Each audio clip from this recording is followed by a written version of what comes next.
Hello everyone and welcome to another Kickabout Midweek Digest. I can only apologise for the fact that there wasn't one last week and the fact that this Midweek Digest is coming to you on a Friday, so it's not even midweek either. Bit of a mental week and a half or so. I've had my stag do in the middle. My voice still hasn't fully recovered, it's just about there now. And then I've had some illnesses in the house that I've had to help deal with. So, yeah, finding time to do any recording this week has been a bit of a chore. But anyway, we're back. I'm not going to talk about West Ham today, you'll be happy to know. But I want it to be known that the reason I'm not talking about them is not because they've suddenly started winning a couple of games and therefore it doesn't fit the narrative that I want Moyes out. I never want West Ham to lose. That's by the by, right? It doesn't matter how bad things are, you want your team to win. But the fact that we turned up and started playing some nice football against Brentford and then did a bit of a smash and grab on Everton doesn't change my opinion on Moyes. And the lacklustre performance against Freiburg last night against a poor Freiburg team again just reinforces all the points that all us West Ham fans, or the majority of us West Ham fans, are talking about. So yeah, let it be known, just because I'm not talking about them, it's not because it's, doesn't fit my narrative and wanting to have a whinge. It's just purely because this isn't a West Ham channel and therefore there's other things to talk about. And before we go into those other things we're going to talk about tonight, I just want to make sure that if you are watching this and you're enjoying the content, make sure you hit that like button and make sure you comment down below on your thoughts on anything that we're going to talk about in this video. Make sure you hit the sub button and ring the notification bell for more notifications on when videos go live. And if you listen to podcasts every Tuesday morning at 6 o'clock, ready and waiting for your commute to work, our Kickabout podcast will go live. We had a brilliant one earlier this week where all four of us managed to get together for a change and do a really good show. A longer one this week as well, so loads to digest. And give us a listen and see what you think. Okay, so let's get into the meat then of the show, and we're going to start talking about Euro 2024. We're also going to talk about the situation at Manchester United with their manager and whether they stick or twist, and then we're also going to talk about the situation at the bottom of the league with Sheffield United and Burnley, and just talk about how bad they have been and where they kind of sit in the sort of Premier League ranking of bad teams in the league. So Euro 2024 then, so it's less than 100 days now until the start of the competition, and it feels like that with everything else going on in the Premier League at the moment, sort of feels like it's gone under the radar a little bit. Not too many people are talking about it in any serious way, but I feel like actually we should be, because it's, as I say, it's 3.5 months or 3 and a bit months now till the start, and there are some potential selection dilemmas facing Gareth Southgate. Now, the main reason for wanting to bring this up is because of how good Phil Foden was last weekend and how much I think he's just the most talented, naturally talented English footballer that we've currently got. The way that he controls the football, the way that he can just sort of glide past people and just sort of take a game away from a team is, there aren't many other English players that can do that. Bellingham's got the ability to do it sometimes, as Saka and that kind of thing, but just the way Foden guys, he is the most amazing player to watch when he's in that mood, and I thought against Manchester United at the weekend he was the difference. He sort of took that game by the scruff of the neck and almost single-handedly pulled Man City through that game. And it faces a question, because in the mainstream media all the talk is, should Foden be in the starting 11 for England? And it feels like a bit of an odd conversation to have, that when you've got somebody as talented as Foden, that we are still debating as to whether or not he should be in the starting 11. Because for me, it isn't a debate. He should be in that starting 11. I don't see why you wouldn't look to find a way to get him in there. And the conversation may be because people are aware that it's Southgate and that Southgate doesn't historically, follow the form book, as it were. He tends to pick his favourites. So what I thought I would do is I would pick my current England 11 to start the first game in the Euros in Germany. So let's run through the team very quickly. I'm going to use the BBC picker. I'm not going to have it up on the screen just for the moment, or there. So I'll just put a snapshot of it when it's all done. But as we go through, goalkeeper picks itself. I mean, Jordan Pickford, there is no other real competition right now, to be honest. He's been good for Everton for a number of years now. He's had the odd period of poor form, but right now he has no competition for that England number 1 spot. Sam Johnston's, in my opinion, not good enough. Nick Pope is injured. Aaron Ramsdale's not playing. So Pickford has had a free run at this, and to be fair to him, he's never put a foot wrong for England. So I think that is a very sort of easy choice. At right back, I think for me, again, there's only really one option, and that's Kyle Walker. He's been England's most consistent player in right back in the Premier League for as long as I can remember. He's in the conversation, in my opinion, for the best right backs in the Premier League history. I think that if we had a fully fit Reece James and fully firing Reece James, I think maybe he would get the nod. But I still think that would be kind of harsh on Walker, because he's been very, very good for Man City again. He's been so consistent over the years. So for me, he has to start in that right back position. He doesn't seem to have lost any pace whatsoever. So yeah, for me, he's nailed on in that right back slot. Left back. Now this is an interesting one, because I'm going to go for Luke Shaw. I think that he is on his day our best left back.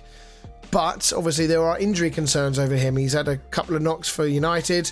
I don't know the situation with his current injury, how long it is, whether the Euros are in any kind of danger. I've not heard anything, so I'm going to assume not.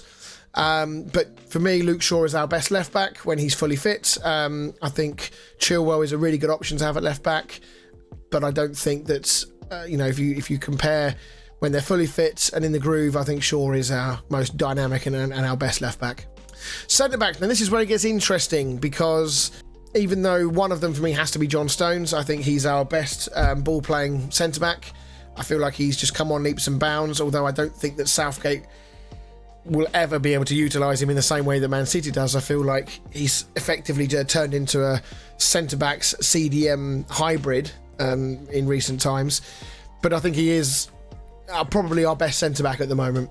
I have got a little guest in this room, so if you hear some background noise or see a little person wandering in the background, it's my daughter who's currently here. She's chilling out at the moment, so hopefully she won't bother me too much. Maybe she can help me pick the team.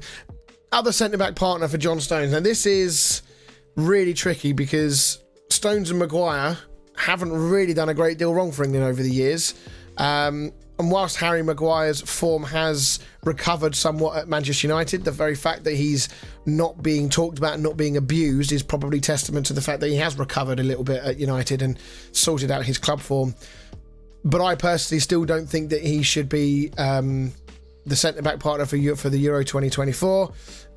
If he is, I'm not going to be that bothered if he is. I just don't think he should be. So I'm actually going to go slightly left field, and I'm going to go for Levi Colwill in at centre-back. I think that he's got enormous potential, and I think in a strong side like that, with players like Stones and Shaw around him and Kyle Walker, I think that he could be England's next big centre-back. And we're not flush with centre-backs. We haven't been for a long time. It's been a problem area for England for a number of years, but I think Levi Colwill longer term could be the solution to that centre-back problem.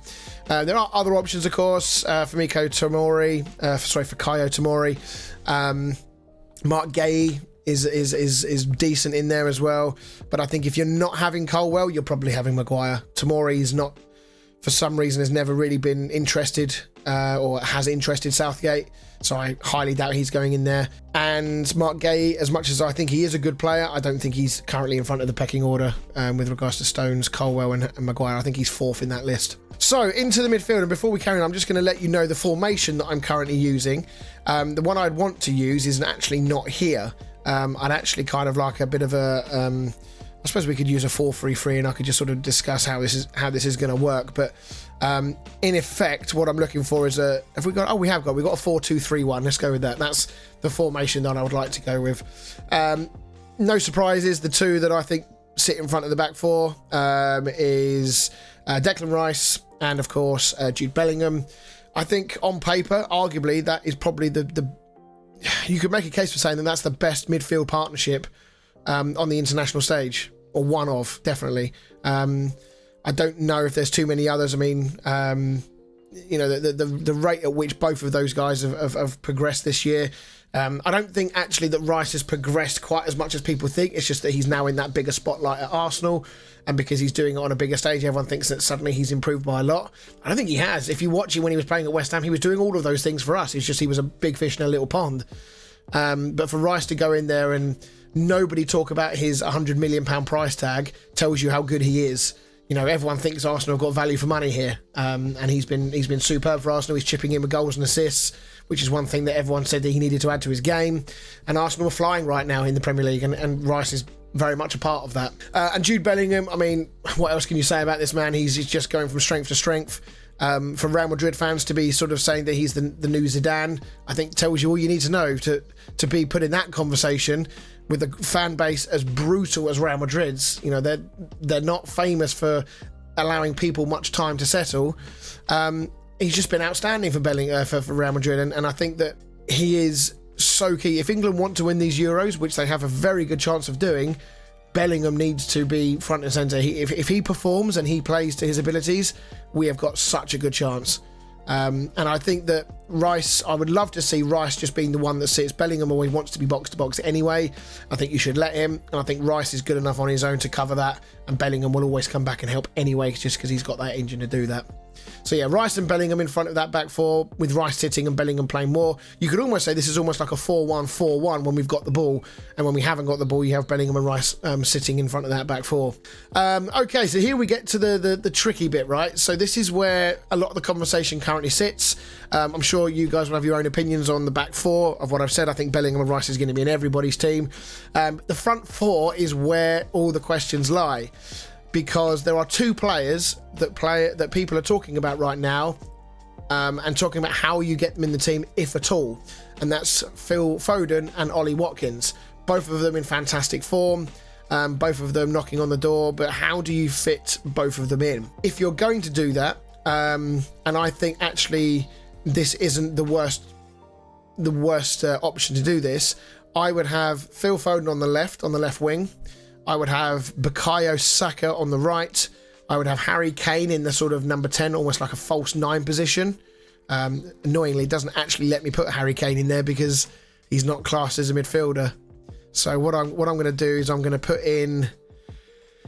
who should we put in there? Let's just put in Maddison for the time being, and then I'll put Harry Kane. Where are you? There you are, Harry Kane. So I'll put in Harry Kane up front. So this is the team. You just have to imagine that Harry Kane plays in where Maddison is, and then up front is Ollie Watkins. That is how you would do it, and actually that is how I would start. I think Ollie Watkins provides just the movement off the ball that Ollie Watkins provides. I don't think we have another striker that does that. I really don't. Kane isn't really one to run in behind, not anymore. He's an intelligent striker that likes to do different things, whereas Ollie Watkins will just terrorise defences. And with people like Harry Kane who can supply a pass, Phil Foden, Bukayo Saka, Bellingham, if we can play those passes through, Ollie Watkins will get onto them. He's very quick, he's very smart, and he's in a really good vein of form. And one of the criticisms of Ollie Watkins has always been about his consistency and whether he can do it over a period of games.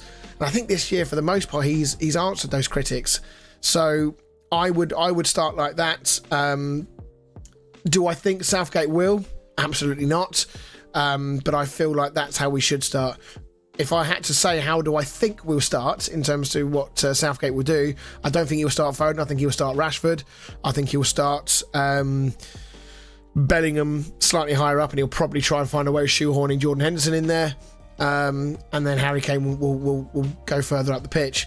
That would be my guess as to how Southgate will start, and I also think he'll put Maguire in over Colwell as well. So yeah, but I think that this provides us with the best opportunity to win games and to be attacking. Again, Southgate is not an attacking manager. He's quite pragmatic. You know, he rarely allows England to be let off the leash. Sometimes it's almost as if the players do it themselves, a little bit like West Ham. But that team, I mean, look at the talent in that team. It's absolutely astonishing. And do you know what the great thing is that if this is to be Southgate's last major tournament, look at the ages of the players in that front six. It's astonishing. You've got Jude Bellingham, Saka, Foden, Watkins, Maddison and Rice. All of them are young enough that they've got at least, 2-3 more tournaments minimum. Harry Kane probably has got one more big tournament in him. You think he'd probably go to the World Cup, and then maybe that might be it. We'll have to wait and see. But outside of that, that's a pretty young team. You know, that's a team that can form the basis of England's national lineup for many, many years to come. And even when you look further back through the team, you know, yes, we are going to need to make some changes in the back line. Shaw, Walker aren't getting any younger. I'm trying to think how old Stones is. I think he's maybe late 20s. So yeah, I think we've got the basis of a really strong team. We just need to find a manager that can maybe just let the leash off a little bit and just unlock this attacking potential. Honestly, I don't know who that is. the names that come to mind. I feel like we would probably have to go for a non-English manager if we wanted to get that.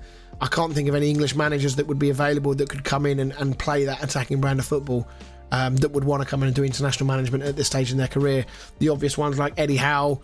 I don't think he'll leave Newcastle this summer, or I hope he doesn't. And even if he does, I don't see him going international management just yet. So who knows? Maybe we get Jurgen Klopp into the hot seat. Who knows? Imagine a German manager winning the World Cup on penalties or something for England. The poetic irony there would be incredible. So anyway, so that's my Euros starting lineup. Let me know what yours is. Let me know what changes you'd make. Obviously there is no right or wrong answers with this. This is all just opinions. But for me, that's the best one. I wouldn't put Rashford in there. I don't think that his attitude and his effort levels are deserving. Like, I know he can still provide a moment of magic like he did against Man City last weekend. But his overall attitude, I don't think you should be rewarding a starting place in the England squad. He's going to go with the squad, of course he is, but I don't think you should be rewarding him with the regular start for England the way he's currently playing. Not unless something drastically improves between now and the end of the season anyway.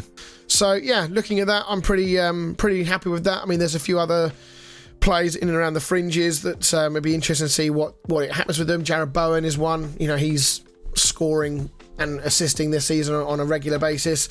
I don't know where Southgate would play him though. Would he deploy him as a striker? Would he deploy him on the wing? I don't know. There's one or two other players in the league. I'm just trying to think. I had one in my head before we started, and I can't remember. Conor Gallagher, he's the other one. He's been one of, and Cole Palmer as well, another one from Chelsea. Both of them have been consistent performers in a poor Chelsea team this year.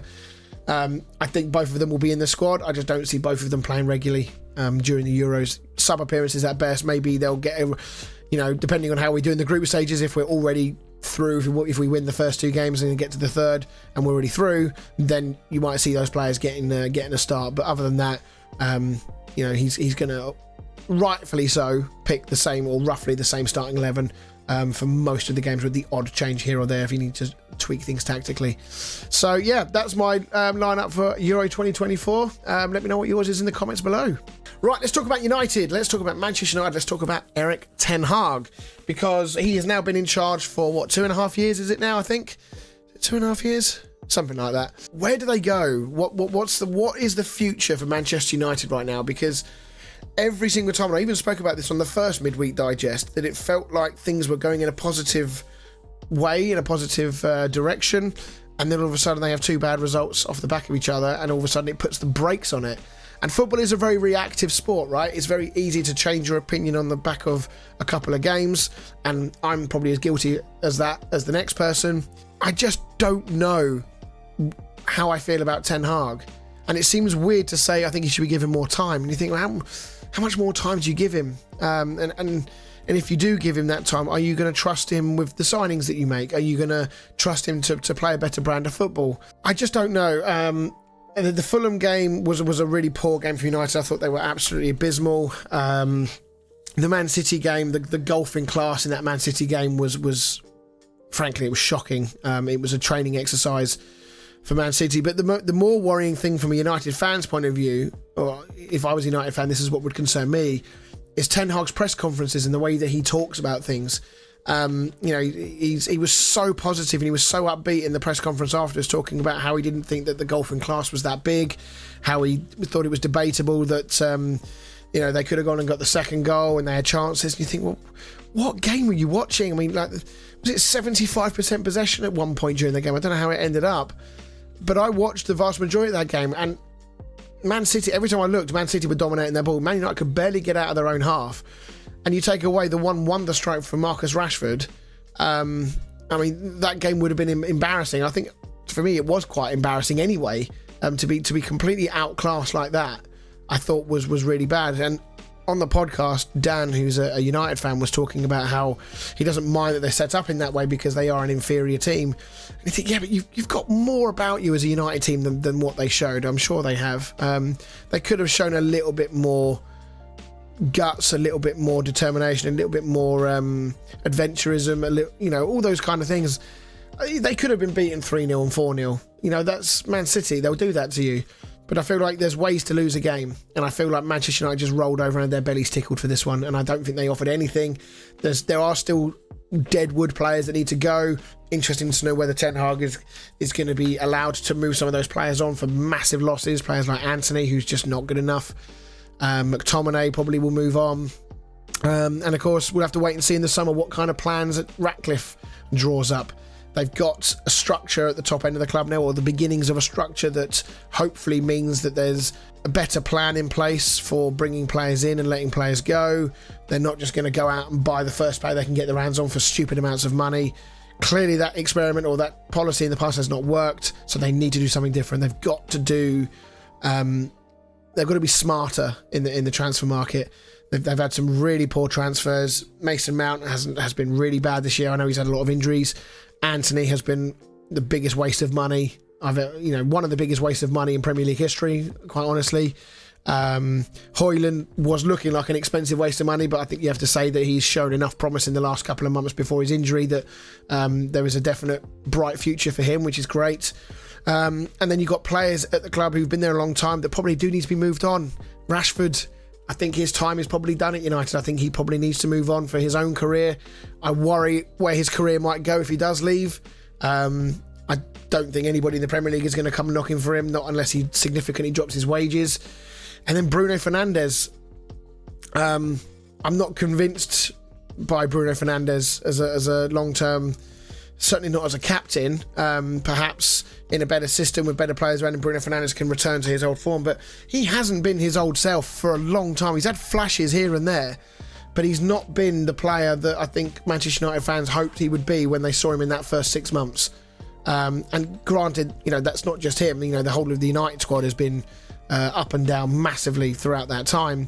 But you think, as a captain, as a player of his quality, he needs to stand up and be counted a bit more and not argue with referees and rolling around on the floor as much as he does. And he's not the only, of course, he's not the only one in the Premier League that does that. It would be very unfair to just shout him out and say that, he's the player in the Premier League that does that, because he's absolutely not. But when you're the captain of Manchester United, when the chips are down and you need a player to step up, who's doing that at Manchester United? Which player in that squad is standing up to be counted? And the only one that I can really think of that's done it on a semi-regular basis this season is Kobe Mainoo. And he's the youngest player out of all of them. He's the one that seemingly gets on the ball and tries to make a few things happen and just tries to calm things down, try and get control of the ball and get possession back. And then, whilst there's been some other bright sparks, Garnacho's had a decent season. He's very hot and cold as a player. There's a lot that needs to go on at Manchester United. I still stand by the fact that I think that it looks more positive than it has done for a long time with the changes at the top end, at the board level.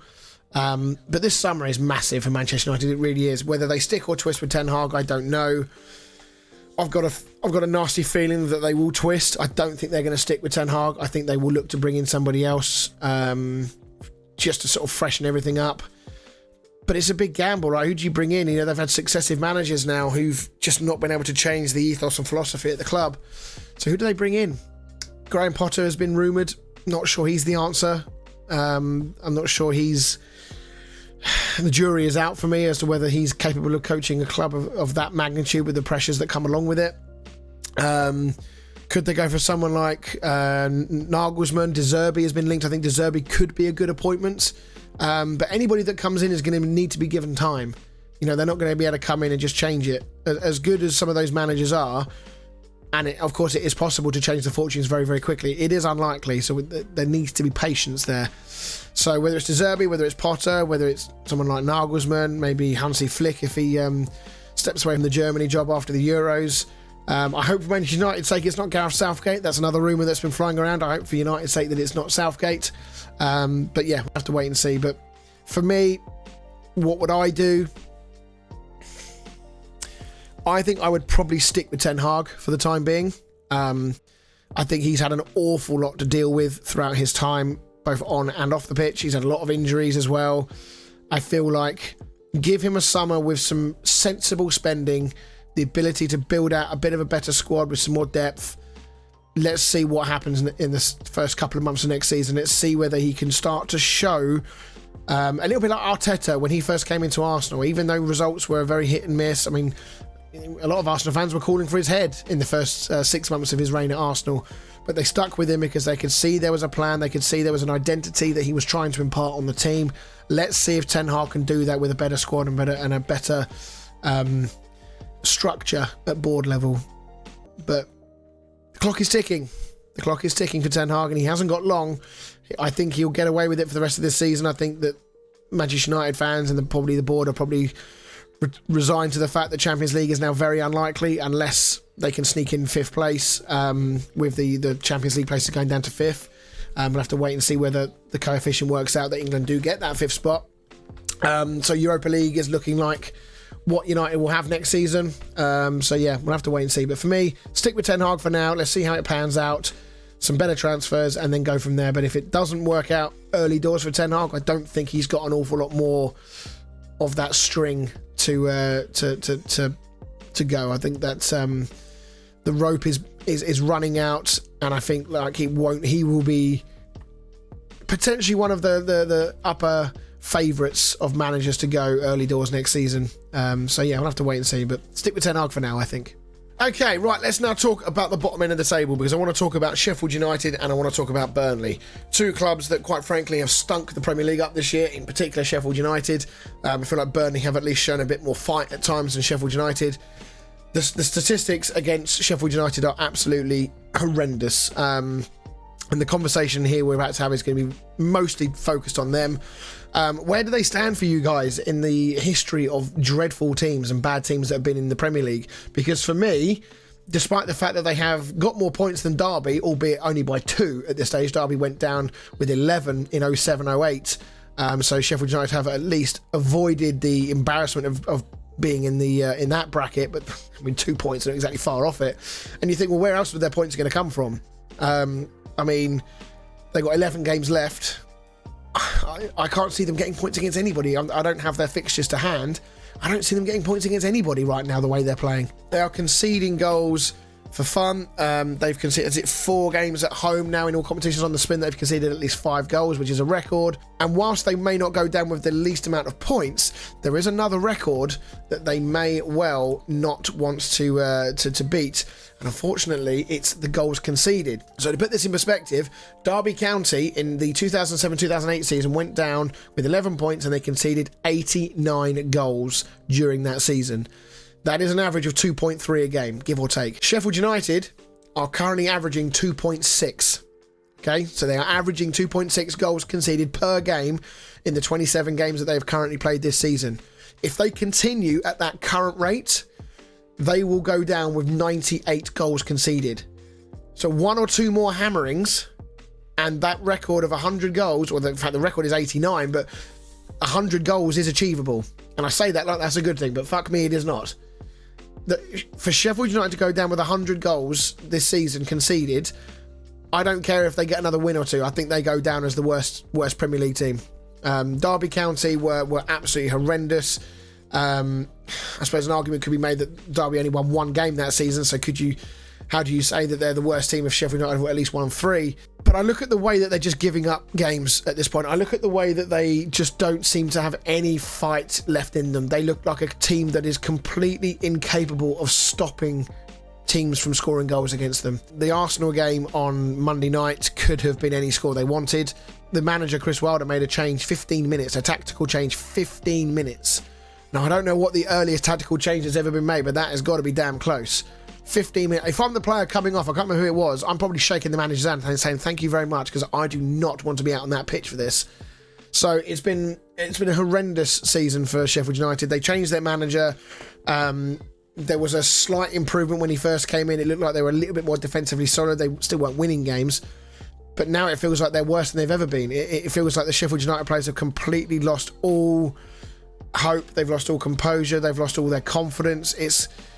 They need the season to end now. They just need to go down and recover next season and go again. They've stunk up the place. They've not had enough goals in their team all season to win games.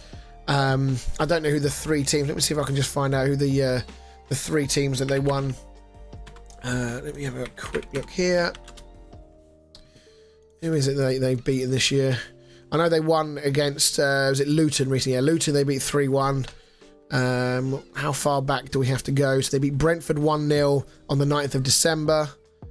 And before that, they beat Wolves 2-1 in the 4th of November. It took them until the 4th of November to get their first win. And yeah, you look at the goals they've conceded. So in the last, let's count through them a little bit. So when did they concede have that big first heavy defeat? So let's go back to the 27th of January, which is 1, 2, 3, 4, 5, 6, 7 games ago in all competitions, right? Let's see how many goals they've conceded. So there's 5 against Brighton, 8 when you count the 3 against Palace. That's 13 with the 5 against Villa. That's 14 with the 1 they conceded against Luton when they beat them. 19 we conceded another 5 against Brighton. That is 20 then when you concede the 1 goal against Wolves. 26 when you include the 6 from Arsenal. 26 goals in 7 games they have conceded.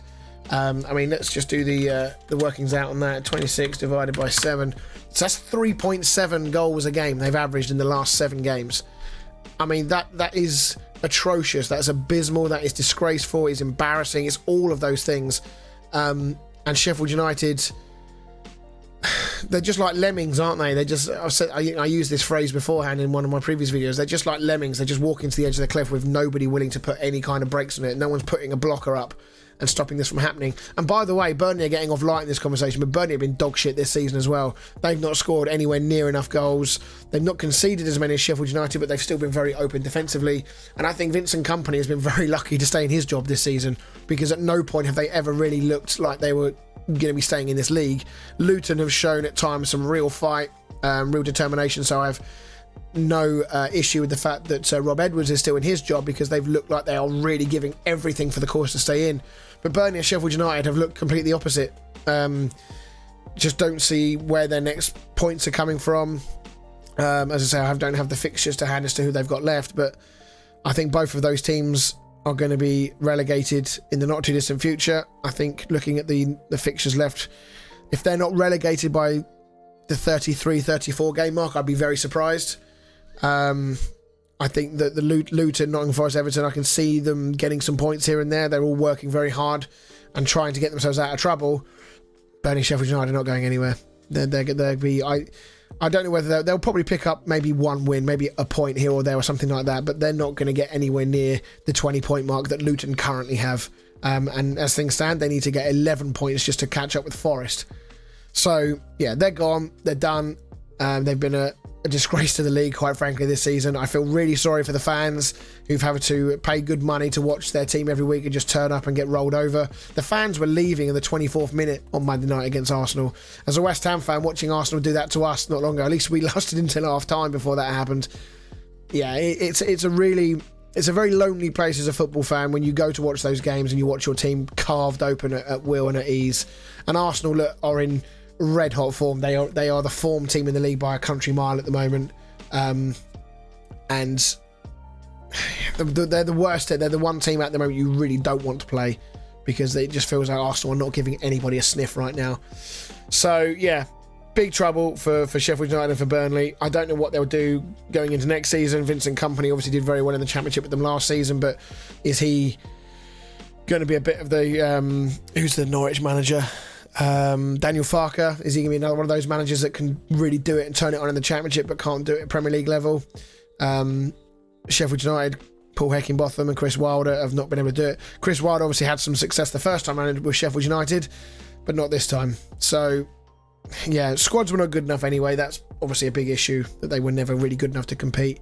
But I feel like neither were Luton really. They made one or two good signings. Ross Barkley in particular has been very good for them. But you've got to, if you don't have the ability, if you don't have the squad for it, you've got to make up for that with just being compact, being well drilled and organised, and working bloody hard. And Burnley and Sheffield United have been neither of those things this year. So there we go. What do you guys think? Where do they rank in terms to the worst teams we've seen in the Premier League era? If Sheffield United do get to that 98 goal mark, I mean, as things stand, to break the record, there's 18 goals in the next 11 games. So that's comfortably less than 2 goals a game. I think they're going to get to that record. So, you know, where does that stand for you guys in terms of the worst teams? They've got slightly more points. They're going to concede more goals, I think. yeah, what do you guys think? Let me know in the comments down below. Well, all right then. Yes, I'll try and make sure that this midweek digest returns to the normal time next week. Listen to our podcast as well when that comes out on Tuesday. We'll have obviously all the weekend's reaction when we record on Monday night. And yeah, let's pray for some positivity heading into the Euros. I think that this is a really pivotal moment. We've had really good teams going into previous big tournaments, but I don't know why. There's just something about this particular tournament that feels like this is our time. We've got a mature Jude Bellingham playing at Real Madrid. We've got a mature Phil Foden playing much more often for Manchester City. We've got Harry Kane playing at the top level in the Champions League for Bayern Munich. We've got Ollie Watkins scoring loads of goals. Bukayo Saka is playing in an Arsenal team that are red hot. Everybody is in form at the moment heading into this tournament. There's very few players in that team that I listed earlier that aren't in good form at the moment. So yeah, fingers crossed we can have a really bright summer, we can have a successful summer, and if Southgate does win the trophy, who knows what that means for his future as the England boss. Maybe he'll go out on a high and think I can't do any more, or maybe he'll think, right, now I want to try and do the same at the World Cup. We'll have to wait and see. So anyway, thank you very much for watching, everyone. Make sure you like and comment down below, make sure you hit that sub button, ring that notification bell for all the latest video alerts, and we'll see you all in the next one.